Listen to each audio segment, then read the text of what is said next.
हाँ जी साहब, welcome to my car helpline. कैसे हैं आप लोग?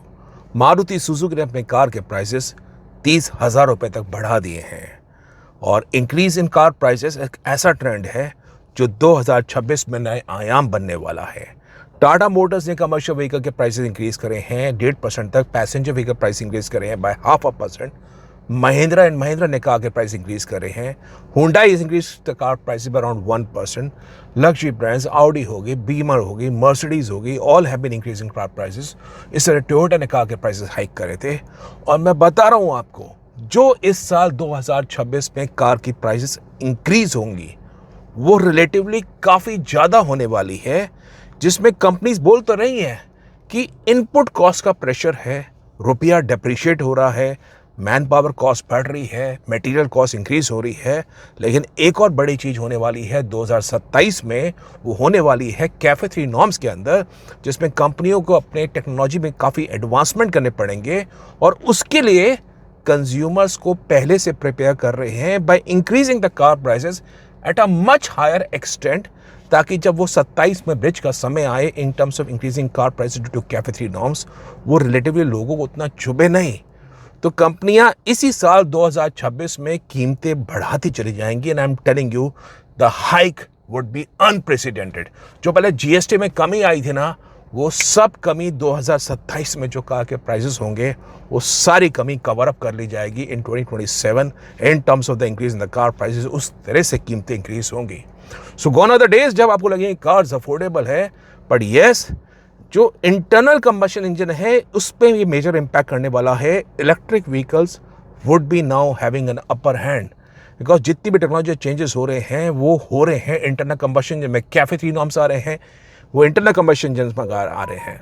और जितने भी टेक्नोलॉजी एडवांसमेंट्स होंगे वो इंटरनल कंबशन इंजन में होंगे। ईवी के अंदर क्या हो रहा है, it is the economies of scale which is working towards the EV car manufacture.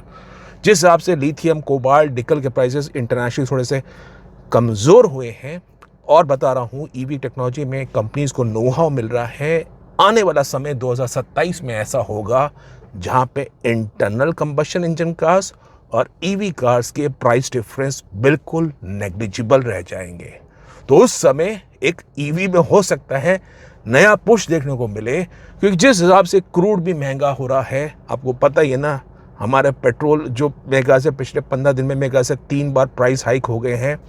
और उम्मीद कर रहे हैं जितना ये ईरान और यूएस की वॉर के कारण इम्पैक्ट पड़ेगा, 2026 में आपको हायर पेट्रोल और डीजल के प्राइसेस देखने को मिलेंगे।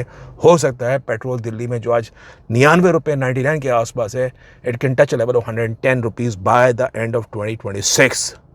तो आप समझ रहे हैं कीमतें बढ़ रही हैं, नेचुरल गैस की कीमतें बढ़ रही हैं, सीएनजी की कीमतें भी इंक्रीज़ हो रही हैं, पेट्रोल भी महंगा हो रहा है, डीजल भी महंगा हो रहा है। तो लोगों के लिए जो समझदारी भरा ऑप्शन होगा 2027 से, वो हो जाएगा इलेक्ट्रिक व्हीकल के लिए।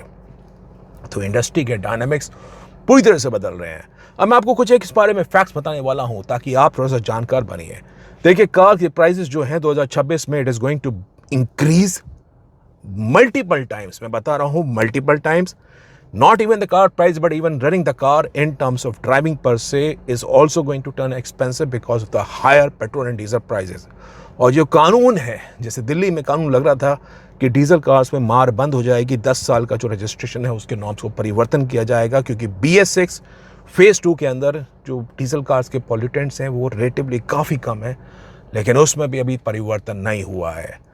तो कहने का अर्थ ये है साहब, जो समय बदल रहा है और 2027 तक मारुति भी अगली 1-2 कार्स इलेक्ट्रिक में और लेके आ जाएगा।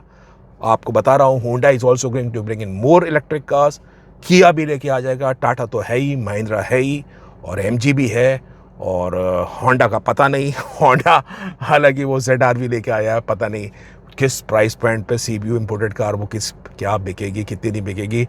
सिटी पे yes, company has not increase the car prices, लेकिन बहुत सिटी पे पहले ही जो जिसकी जल अभी बिक रही थी उस पे 2.25 लाख का डिस्काउंट ऑफर चल रहा था।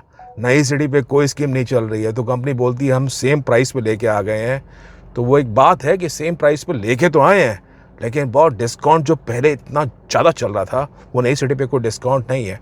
तो कहने का आइडिया ये है कि कहीं पे जो डायनामिक्स हैं वो पूरी तरह से बदल गए हैं इंडस्ट्री के अंदर। अगर आप कार लेने के बारे में प्लान कर रहे हैं, आपको जानकार बनिए इसके बारे में, आपकी नीड क्या है, आपकी रिक्वायरमेंट क्या है, क्योंकि पैसेंजर व्हीकल सेक्टर में बता रहा हूं जो यूज्ड कार का मार्केट है, it is going to gain a big momentum in 2026। तो auto industry is facing a big turn around, जिसमें यूज्ड कार का मार्केट भी बढ़ेगा। इंटरेस्ट रेट्स भी अब सॉफन होने की उम्मीद कम है, क्योंकि इन्फ्लेशन तेजी से बढ़ रहा है आगे, महंगाई चरम सीमा पे आ गई है। तो उस समय इंटरेस्ट रेट्स में कटौती नहीं होगी, इंटरेस्ट रेट्स में इंक्रीमेंट ही आप एंटिसिपेट कर रहे हैं basis the recent economic situation जो चेंज हुए हैं जब से ट्रम्प साहब, ईरान ये सब चीज़ें इन्वॉल्व हो गई हैं, ग्लोबल लेवल के माहौल बदल गए हैं और इंडिया के भी डायनामिक्स पूरी तरह से बदल गए हैं। तो ये एक ज़रूरी अपडेट है आपके लिए। प्लस आपको बता रहा हूँ, कोई भी कार लेने के बारे में प्लान कर रहे हैं, this is now going turn out to be, because consumer demand जब थोड़ी सी कम होगी towards buying a new cars, क्योंकि कार्स अब सस्ती नहीं रह जाएंगी। मैं बता रहा हूँ आपको, it is again going to be a buyer's market because dealers would be forced to sell cars on the discounts। तो डिस्काउंट्स में बिल्कुल मत चूकिए अगर आप कार लेने के बारे में प्लान कर रहे हैं। हाउसिंग सेक्टर का तो पता ही है ना आपको, मैं बता रहा हूँ हाउसिंग सेक्टर में जिस हिसाब से अब वो मैं बता रहा हूँ रियलिस्टिक है, मंदी नहीं बोलेंगे इसे, लेकिन प्राइस स्टेबल हो गए हैं और जो लोगों को अपने मकान निकालना है वो डेस्परेट डील भी ऑफर कर रहे हैं। तो ऑटो सेक्टर में बिकॉज द इन्वेंट्रीज का प्रेशर रहेगा डीलर शोरूम पे, उनके यहाँ उनके फंड्स ब्लॉक होंगे, they are suppose to pay interest to the bankers. तो कार का विन ज़रूर डिकोड करिए। How old is a car? If the car is more than 6 months old, you can actually negotiate in a higher discount. और कैसे decode कर रहा है car का विन? तो बहुत सिंपल है, come down to website www.mycarhelpline.com। Website के कैलकुलेटर सेक्शन में आइए, वहाँ पे डिकोड कार विन है। जो भी कार लेने का प्लान कर रहे हैं उसके विन नंबर को डालिए and you can find out what is the manufacturing month and the year of the vehicle. तो उससे इमीडिएटली आपको पता लगेगा कार कितनी पुरानी है। अगर 2025 का स्टॉक डीलर अभी भी 26 में चिपका रहा है, आपको बहुत ही बेहतरीन स्कीम मिल जाएगी।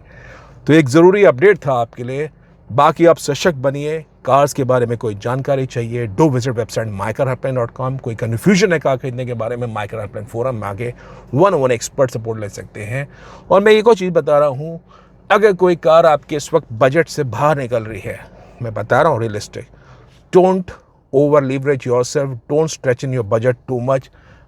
चादर में रखिए पाँव अपने, EMI ज़्यादा बढ़ा के फ़ायदा नहीं है। तो इकोनॉमिक सिचुएशन पूरी तरह से बदल रही है, तो अपने बजट को, अपनी रिक्वायरमेंट को अगर बजट में सीमित रखेंगे तो ज़्यादा अच्छा ऑप्शन होगा। ज़रूरी इन्फॉर्मेशन थी। उम्मीद करता हूँ वीडियो आपको इन्फॉर्मेटिव लगा होगा। इफ इन केस येस, आप वॉट इट, शेयर इट, और चैनल माइक्रो पर नए हैं सब्सक्राइब करिए for the best of updates on the auto sector. Thank you.